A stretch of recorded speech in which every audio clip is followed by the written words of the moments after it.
IVM हंस वाणी। हंस कथा मासिक अब आवाज की दुनिया में।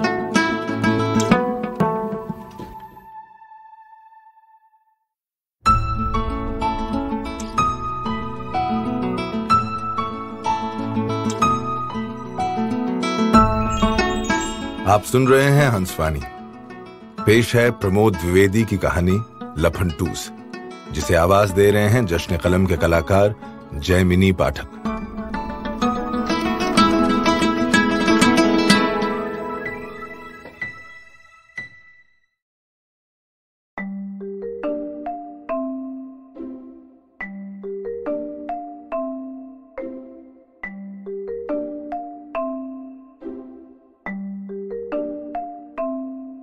इस कारपोरेट दफ्तर में लफंटूस शब्द का अर्थ कभी नहीं बताया गया और ना ही कभी किसी ने ज्यादा जानने का जतन किया, लेकिन सबको उसका यही नाम मालूम था। दफ्तर में उसे पीठ पीछे सब लफंटूस कहते थे, सामने गौतम साहब या कमल जी। असल में हाजिरी रजिस्टर में उसका नाम था कमल नयन सिंह गौतम। दफ्तर में जाति का जो अलिखित ब्यौरा हमारे साथी रंगीलाल अनार्य ने संकलित किया था, उसके मुताबिक वो ठाकुर था। लेकिन जाति के मामले में महामहोपाध्याय माने जाने वाले बिहार के भूमिहार रंजन बाबू का मत था कि सिंह और गौतम दोनों में घपले की संभावना है। ये ठाकुर नहीं हो सकता, क्योंकि एक दिन करणी सेना का विरोध कर रहा था। गौतम तो कई बिरादरियां लिखती हैं, इसलिए उसकी नस्ल का निर्धारण संभव नहीं है। खैर, यह हमारा विषय नहीं है, पर यह मत स्थापित हो चुका था कि वो जाति नस्ल मोह से मुक्त, नारी अधिकारों पर आस्था रखने वाला एक सर्वोदयी टाइप का गांधीवादी जीव था।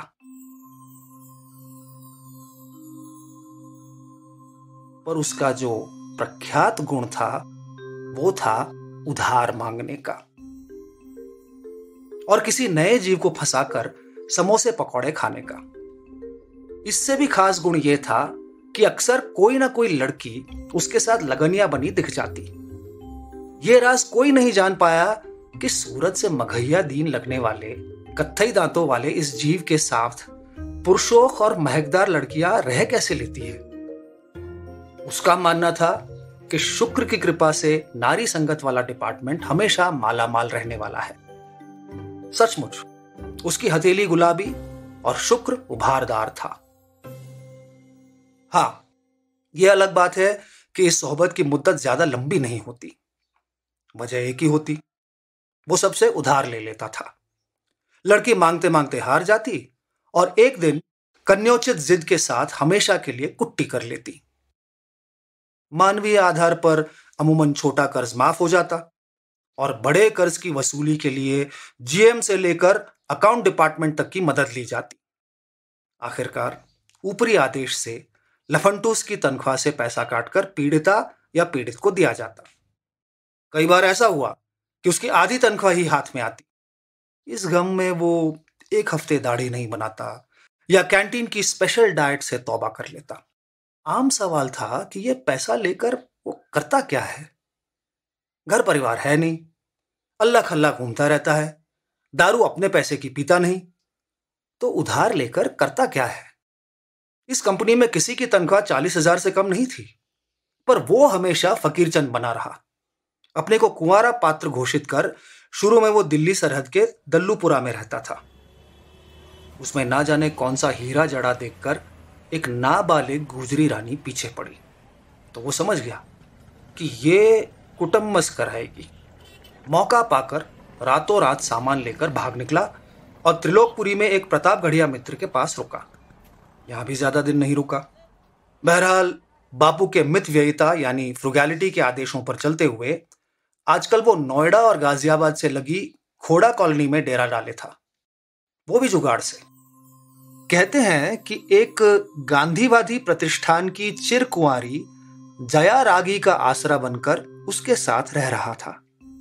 लफंटूस में न जाने कौन से सुरखाब के पर लगे थे कि वही उसका अतिरिक्त और मनोवांछित खर्चा उठा रही थी।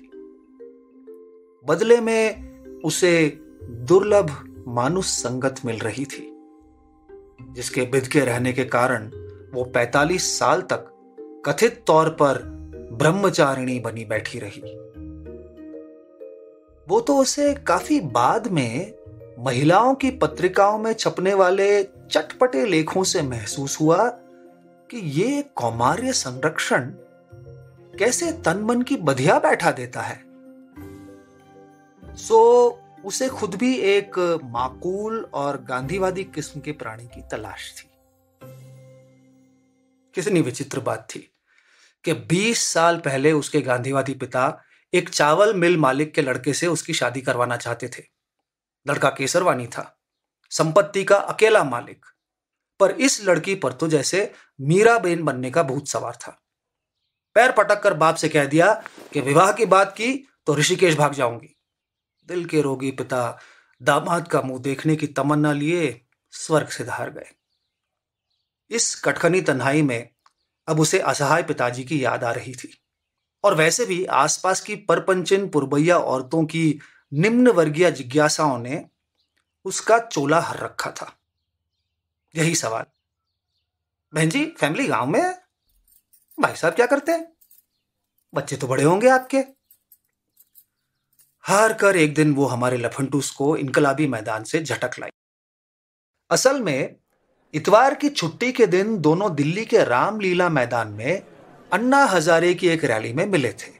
इतनी भीड़ कि मर्दाने हाथों के शरारती स्पर्श भी संवैधानिक लग रहे थे, लेकिन यहां भारी वक्षस्थल की रखवाली से अहम था लोकपाल बिल और लोकतंत्र की रखवाली।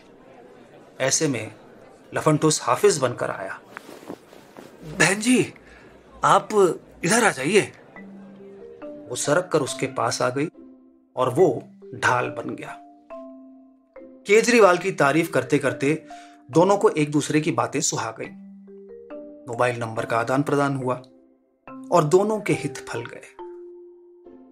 कई दौर की गांधीवादी वार्ता के बाद एक को विलंबित देहानंद मिला और दूसरे को भरा हुआ बटुआ।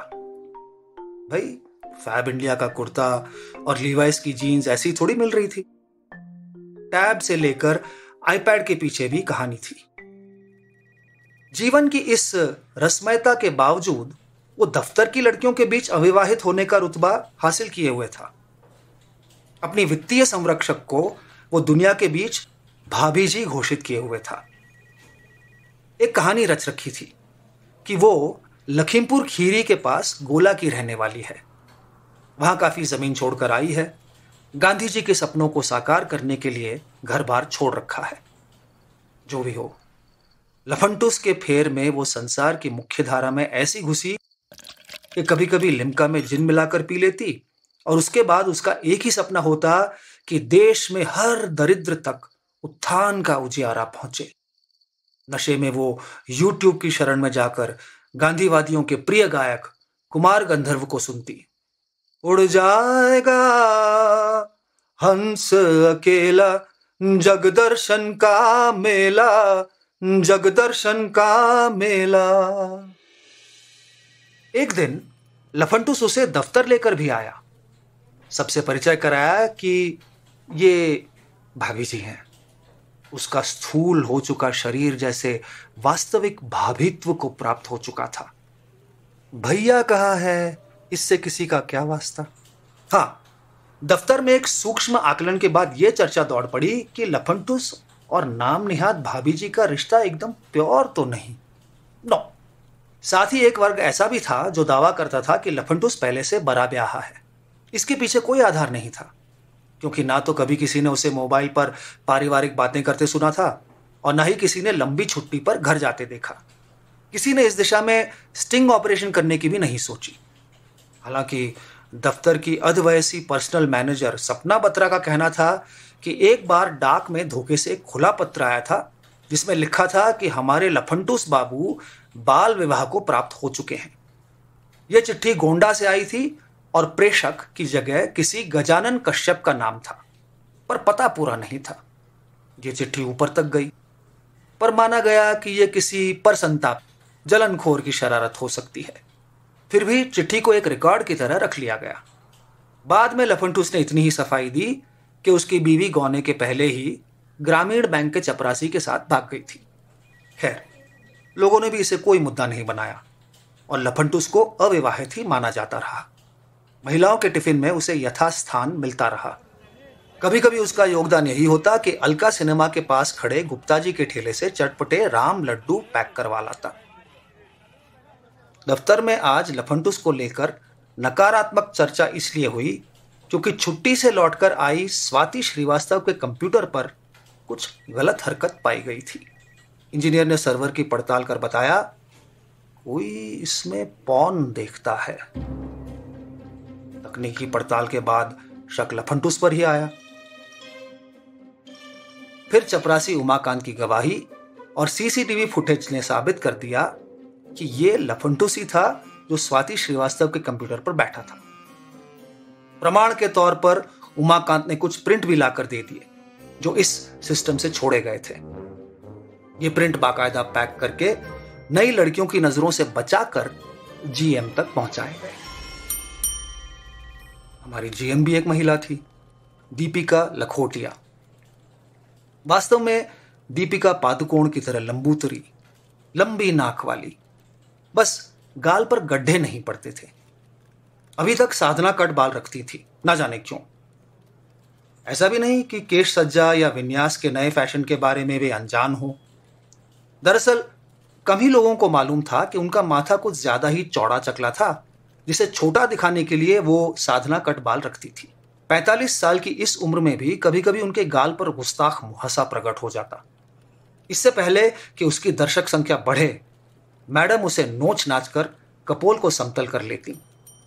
बस एक नामुराद भूरा दाग रह जाता सबूत के तौर पर इससे उनकी शोभनीयता पर खास असर नहीं पड़ता। मैडम से मिलना आसान काम तो नहीं था, पर जब उन्हें अप्रत्याशित पौन कांड के बारे में बताया गया तो एक संस्कारी महिला होने के नाते उन्होंने अभियुक्त को वक्त दे दिया। आखिर विभागीय सजा का फैसला भी तो उन्हें करना था। उनके सामने लफंटूस की पेशी हुई। Mister Gautam, are you mentally sick? This is what you do in office? अरे शादी वादी क्यों नहीं कर लेते? अगर लड़की ने कंप्लेन कर दी तो जानते हैं क्या होगा? नौकरी चली जाएगी आपकी, समझे? Disgraceful. I am sorry madam, please माफ कर दीजिए। गलती से मिस्टेक हो गई मैडम, सॉरी। प्रायश्चित और सजा के तौर पे मैडम, मैं अपनी 4 दिन की तनख्वाह कटवाकर प्रधानमंत्री राहत कोष में डोनेट करना चाहूंगा। Please madam, please. इस पर मैडम लखोटिया पतिया गई और उससे माफीनामा लिखवाकर पहले हैदराबाद ऑफिस फैक्स किया, फिर एक आदेश जारी कर दिया कि जेंट्स लड़कियों के कंप्यूटर पर नहीं बैठेंगे। अगर कंप्यूटर की कमी है तो मैनेजर डिमांड लेटर दें। इस घटना से यह जरूर हुआ कि लड़कियों के टिफिन के बीच उसकी हाजिरी गुल हो गई। लड़कियां परिहास करती थी कि लफंटूस आजकल सुधार गृह में हैं। पर लफंटूस के किस्से भला कहां थमने वाले। आजकल दफ्तर का एक स्टॉल दिल्ली के बड़े होटल में लगा था। लफंटूस की वाचाल प्रतिभा के मुताबिक उसे डिमॉन्स्ट्रेशन ऑफिसर बनाकर सुरभि सक्सेना के साथ लगा दिया गया। पूरे 7 दिन का यह मेला था। लफंटूस ने अच्छा कारोबार किया, दफ्तर से वाहवाही मिली, लेकिन अंतिम दिन एक जलसे में वो डोल गया। असल में स्टॉल वालों के लिए प्रशासन ने महंगे गिफ्ट मंगाए थे। इनमें आईपैड से लेकर स्कूटी जैसे इनाम थे। एक इनाम उसे भी मिला, पर गुड़गोबर यह हुआ कि शाम को मदिरापान के झोंके में उसने एक पियक्कड़ देवी जी का गिफ्ट पार करके अपने बैग के हवाले कर दिया। यह सब कब हुआ सुरभि सक्सेना को भी नहीं पता लगा। पड़ताल शुरू हुई और लफंटूस एक बार फिर सीसीटीवी की कैद में आ गया। पहले तो गांधीवादी ढंग से पूछताछ हुई, फिर मान उतारने वाली कार्रवाई। लफंटूस के बैग से सामान मिल गया। उसने फिर वही गांधीवादी तरीका अपनाया। मैं दिन भर होटल के बर्तन धोने की सजा भुगतने को तैयार हूं। पर मौके पर मौजूद पुलिस उसे साथ लेने को आमादा थी। उसकी किस्मत अच्छी थी कि सुरभि ने फौरन फोन करके कंपनी के पीआरओ ओझा जी को सूचित कर दिया। ओझा जी अड़ियल पुलिस को साधना जानते थे। रिहाई 5,000 में तय हुई और यह भी फैसला हुआ कि सद्भावना के तौर पर पुलिस टीम को होटल सिल्वर ओक में दारू पार्टी दी जाएगी। पुलिस से तो लफंटूस बच गया, लेकिन अब दफ्तर में सजा मिलने की बारी थी। लड़कियों ने बड़ा मजाक उड़ाया, निष्कर्ष भी निकाला कि असल में लफंटूस चोर नहीं, बल्कि उसे क्लिप्टोमेनिया नामक मनोवैज्ञानिक मर्ज है, जिसमें हर वक्त चोरी की इच्छा कुलबुलाती है। अब याद किया जाने लगा कि एक बार एक बंगाली क्लाइंट का मोबाइल भी अचानक ऐसे ही गायब हुआ जैसे खूंटी हार को लील गई हो। सरगोशी हुई कि कहीं उस कांड में भी तो लफंटूस का हाथ नहीं था। डायल किया गया ये कांड दफ्तर को शर्मसार करने वाला था, इसलिए उसे सजा के तौर पर गुड़गांव भेज दिया गया और उसका सालाना इंक्रीमेंट भी रुक गया। लेकिन कमाल की बात थी कि लफंटूस के चेहरे पर कोई शिकन नहीं। उसने आर्ट ऑफ लिविंग की क्लास लेनी शुरू कर दी। तय कर लिया कि वो अच्छा आदमी बनकर ही नोएडा दफ्तर लौटेगा। छुट्टी लेकर बाबा रामदेव के आश्रम भी एक बार हो आया। जया रागी इस संकट में उसके साथ थी। उसने गांधी जी का उदाहरण देकर बताया कि कैसे आदमी गिरकर उठ सकता है और बड़ा बन सकता है। रोज रोज गुड़गांव जाने से वो ऊब गया था। एक दिन उसने जया से विचार विमर्श किया। दोनों ने सोचा महान लक्ष्य के लिए बिछुड़ना ही पड़ता है। नतीजतन वो मतलब भर का सामान लेकर गुड़गांव चला गया और जीवन का एकाकी दौर फिर शुरू हो गया। वही छोले कुलचे और मैगी वाली जिंदगी। इस दफ्तर में भी वो कुंवारे पात्र के रूप में स्थापित था। उसके गुणों से अनजान सहकर्मियों ने धीरे धीरे उसकी प्रतिभा पहचाननी शुरू कर दी। यहां उसने एक स्कूटी खरीद ली थी। इसका लाभ यह हुआ कि संकट के समय किसी भी लड़की को वो मेट्रो स्टेशन तक छोड़ देता। दफ्तर में धूम्रपान करने वाली बिंदास लड़कियां जब चाहे उससे गोल्ड फ्लेक मंगवा सकती थी। मासिक धर्म से पीड़ित लड़कियों के कष्ट समझकर वो उनका थोड़ा बहुत काम भी निपटा देता। कई बार तो इतना खुल जाता कि उसे कोई ना कोई टोक देती। लेडीज के मामले में इतनी ताकाझाकी क्यों करते हो मिस्टर? माफ कीजिएगा, मेरे संस्कार ही ऐसे हैं कि औरतों की परेशानी मुझसे देखी नहीं जाती। मेरा वश चले तो इन दुखदाई दिनों में लड़कियों को कम से कम 5 दिन की छुट्टी का नियम बनवा दूं। बहरहाल उसकी इस गांधीवादी मासूमियत का यह असर हुआ कि अब हर महिला समस्या पर उसकी सेवा ली जाती। एक दिन ज्यादा रक्तस्राव से मुरझाई पड़ी वंदना सचदेवा ने चुपचाप स्टे फ्री और पेन किलर मंगवा लिया। सारे जेंट्स आप जैसे हों तो दुनिया कितनी सुंदर हो सकती है। लफंटूस इस स्त्रियोचित गलतफहमी पर अंदर ही अंदर बाज बहादुर की तरह मुस्कुराता रहा। इन्हीं दिनों दफ्तर में एक नई लड़की की नियुक्ति हुई। नाम था संगीता उपासने। वो जबलपुर से आई थी। इतनी मीठी बोली जैसे पता ही न हो कि यह कलीकाल चल रहा है। सबको नमस्ते करने वाली, लखेरे किस्म के चपरासियों को भी भैया बोलने वाली। लफंटूस के लिए यह नए प्रयोग का मौका था। पहली मुलाकात में ही उसने सज्जनता की मूरत बनकर प्रस्ताव दिया, रहने की कोई दिक्कत हो तो बताना। परदेश से आई दुबली पतली तांबई रंगत वाली ये मधुवचना मराठिन उसके दिलदारे पर फिदा हो गई। प्रस्ताव मंजूर हो गया। भोली लड़की ने सहकर्मियों से बस इतना ही पूछा, ये सर कैरेक्टर वाइज कैसे हैं? सब ने लफंटूस को 100 में से 100 नंबर दिए। असल में लफंटूस ने दफ्तर के करीब ही एक अपार्टमेंट में 2 कमरे का फ्लैट किराए से लिया था। शुरू में उसके साथ मार्केटिंग का सलीम चौहान नामक लड़का था, जो चौहान नाम से ज्यादा जाना जाता। उसे दफ्तर में राष्ट्रवादी मुसलमान कहा जाता था क्योंकि वो मोदी जी का भक्त था। चौहान नाम की वजह पूछने पर वो बताता था कि उसके पुरखे सहारनपुर के चौहान राजपूत थे। औरंगजेब के समय उन्होंने इस्लाम अपना लिया था। लफंटूस को ऐसे मुसलमान के साथ रहने में कोई परेशानी नहीं थी।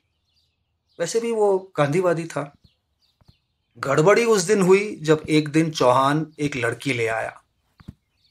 कान के पास आकर फुसफुसाया, अपनी भांजी है फरहत, जामिया में एडमिशन लिया है, रहने की व्यवस्था होती ही चली जाएगी। लेकिन वो तो पसर कर बैठ गई। रोज हरे नीले सलवार कुर्ते से लेकर चिकटिया ब्रा और चड्डी तक बालकनी में टांग देती। लफंटूस को बड़ी शर्म आती। एक दो बार तो खुद उसने इन अंग वस्त्रों को अपने अंगोछे से ढक दिया।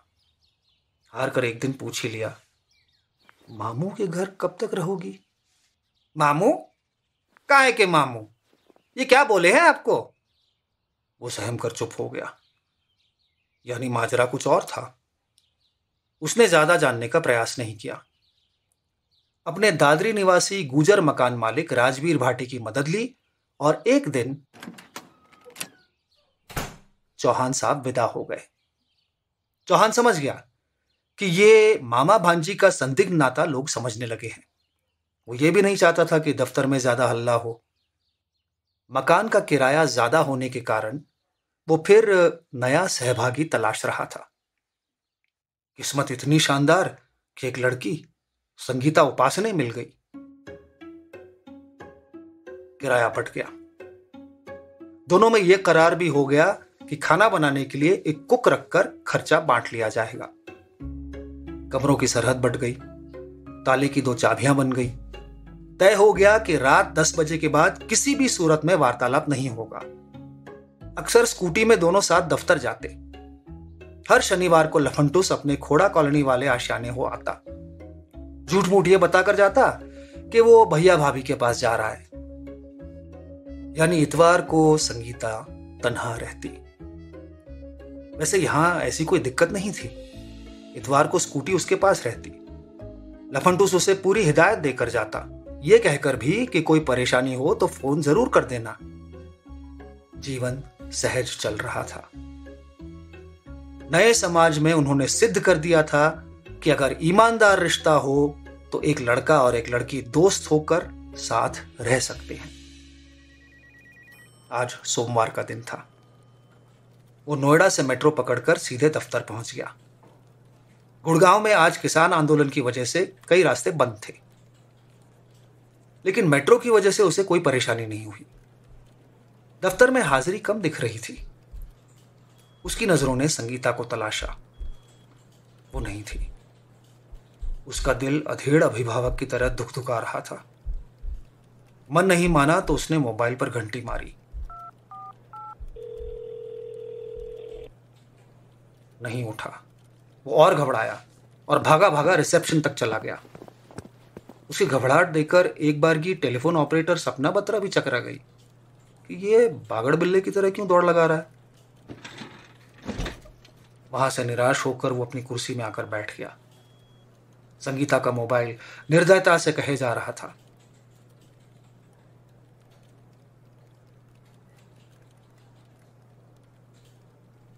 उसका मन नहीं माना। एक अनिष्ट की आशंका से उसका पेट कंपायमान हो रहा था। उसने फौरन दफ्तर में हाफ डे की अर्जी दी और बहाना किया कि उसका बीपी एकदम लो हो रहा है, उसे तुरंत घर जाना होगा। घर के बाहर यूपी 16 वाली चिर परिचित सी काली होंडा सिटी खड़ी थी। कमरे में पहुंचकर देखा तो दरवाजा खुला हुआ था। बाहर वुडलैंड के बादामी जूते उतरे हुए थे, जिसमें से काले मोजे बाहर झांककर फर्श को छू रहे थे। उसने बिना शोर के दरवाजा खोला और अंदर आ गया, अपने ही घर में जासूस की तरह। हे भगवान, वो धरती में क्यों न समा गया। उसकी क्षीण वदना दुलारी जीन्स कुर्ता पहने बिस्तर पर अधलेटी थी और शहजादे की तरह सिरहाने बैठा उसका एरिया हेड संजय खरे उसका माथा सहला रहा था। लंबे बाल खुलकर फैले हुए थे। उनके बीच वो भोली सी कमजोर सूरत झांक रही थी।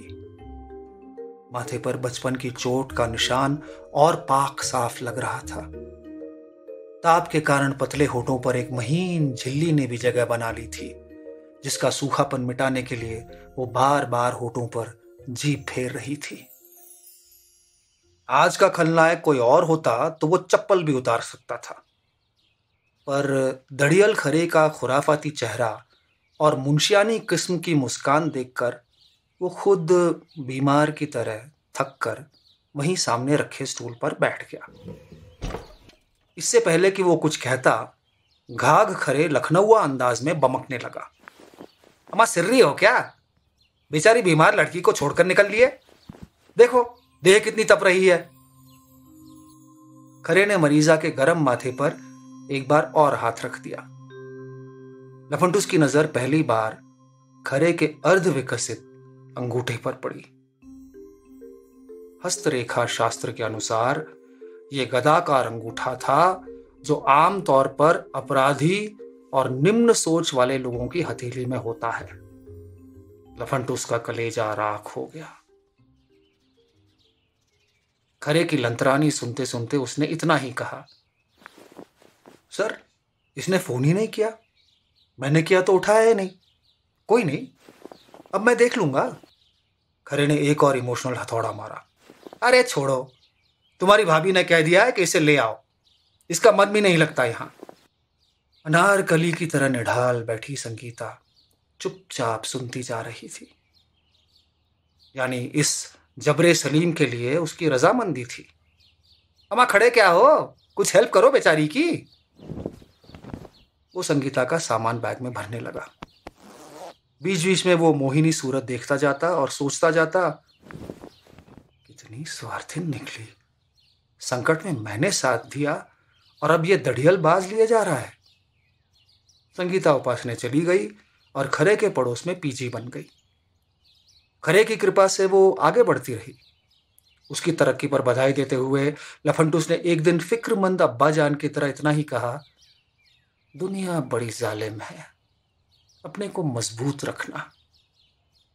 हालांकि वो कहना चाहता था कि खरे जैसे कमीनों से अपने को बचा कर रखना।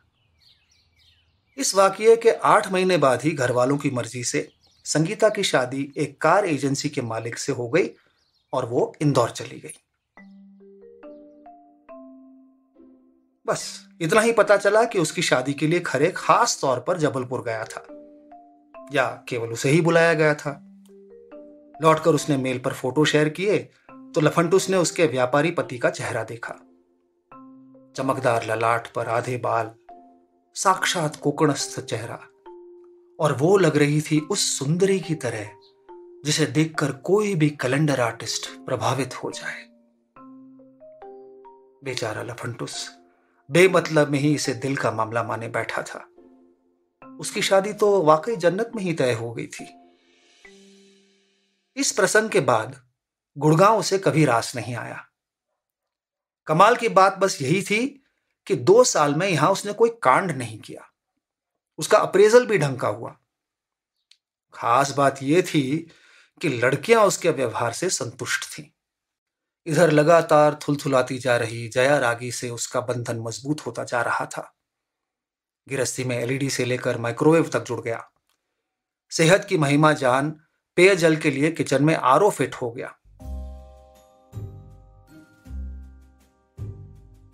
भावुक लम्हों में एक दिन उसने लफंटूस के बाल की रूसी झाड़ते हुए कहा, अरे यार, तुम वापस नोएडा क्यों नहीं आ जाते? नहीं आ पाते तो छोड़ो नौकरी, हम मिलकर कुछ कर लेंगे। नाकाम माशूक की तरह उसने हताश होकर एक ठंडी आह भरी। बड़ा मुश्किल है, तो हम लोग ऐसे कब तक रह पाएंगे? क्या करें बताओ?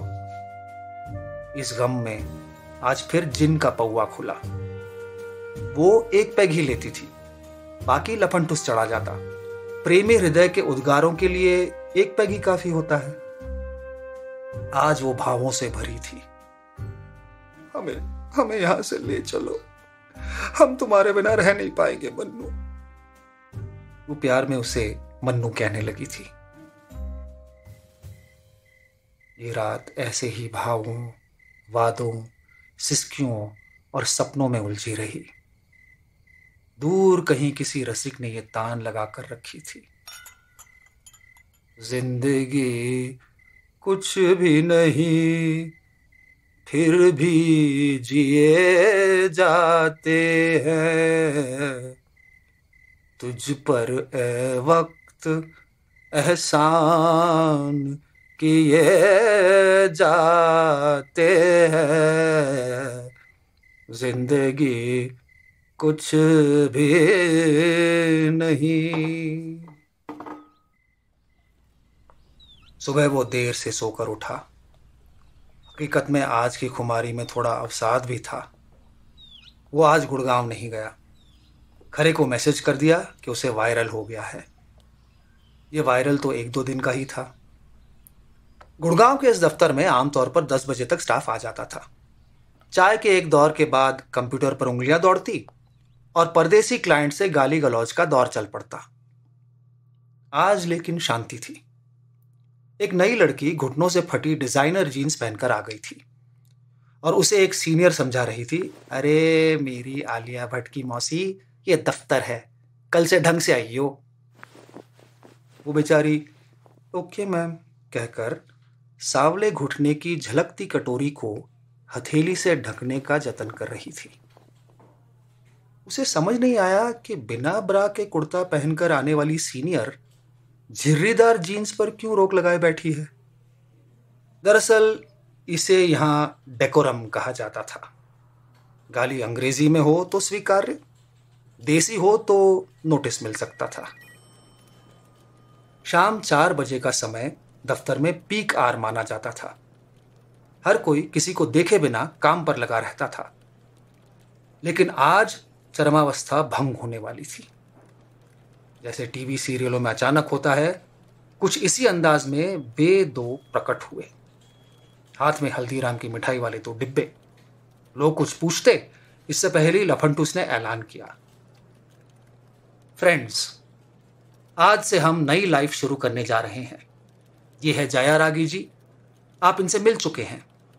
हम काफी दिन से फ्रेंडशिप में थे, पर आज से हमने जीवन भर साथ रहने का फैसला कर लिया है। ये मिठाई तो सिंबॉलिक है। हम आपके सामने एक दूसरे को स्वीकार करने जा रहे हैं। जाहिर है दफ्तर में अभूतपूर्व दिन था। चपरासी जियालाल शरारती अंदाज में चुस्की लेता हुआ लड्डू का डिब्बा घुमा रहा था। समझदार साथियों में एक भागकर बाहर से फूलों की 2 माला ले आया। फौरन कैंटीन से 1 चम्मच MDH की हल्दी लाकर संस्कारी सुचेता राजदान ने घोल बनाया। थोड़े से चावल लाए गए। नई बहू को आदेश दिया गया कि चुन्नी से सर ढक लो। गॉड ब्लेस यू और मंगलम भगवान विष्णु के साथ वर वधू के माथे पर टीका लगाया गया। यह टीका जैसे उन्हें सामाजिक प्रमाण पत्र दे रहा था।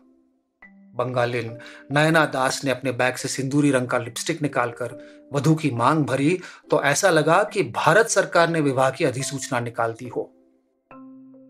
जीवन में पहली बार जया रागी भावुक हो गई। जो विधि विधान उसे मजाक से लगते थे, उसके रंग में डूबकर आज अच्छा लगा। फटाफट मोबाइल से फोटो सत्र हुए। जया भाभी बोलो चीज, और दफ्तर जश्न में डूब गया। पार्टी के नाम पर लफंटूस ने ऐलान कर दिया, कल घर से कोई टिफिन लेकर नहीं आएगा, लंच की पार्टी हमारी तरफ से। इस ऐलान के साथ ही लफंटूस और जया रागी ने एक दूसरे को सजल नयनों से देखते हुए जयमाल किया। घूम घूम कर सबकी बधाइयां ली। हालांकि दफ्तर में चुलबुली लड़कियों के बीच एक फुसफुसाहट तारी थी, ये भी किस धम्मोरानी पर जाकर मर गया। सत्य यह है कि प्यार में कभी कभी बेमेल मंजर सामने आ जाते हैं। जो भी हो, दफ्तर में आज से लफंटूस विवाहित पात्र के रूप में दर्ज हो गया। उसने कोर्ट मैरिज की या 7 फेरे लिए, इससे लोगों को खास मतलब नहीं था।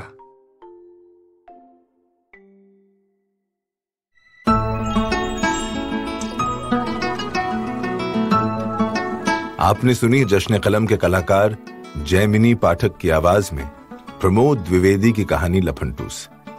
ये कहानी हंस पत्रिका के सितंबर 2021 अंक में प्रकाशित हुई थी। सुनिए हंस वाणी को hanshindiMagazine.in पर या IVM पॉडकास्ट ऐप और वेबसाइट पर या फिर अन्य पॉडकास्ट ऐप्स पर। आशा है इस नए सफर में हमें आपका प्यार और साथ मिलेगा।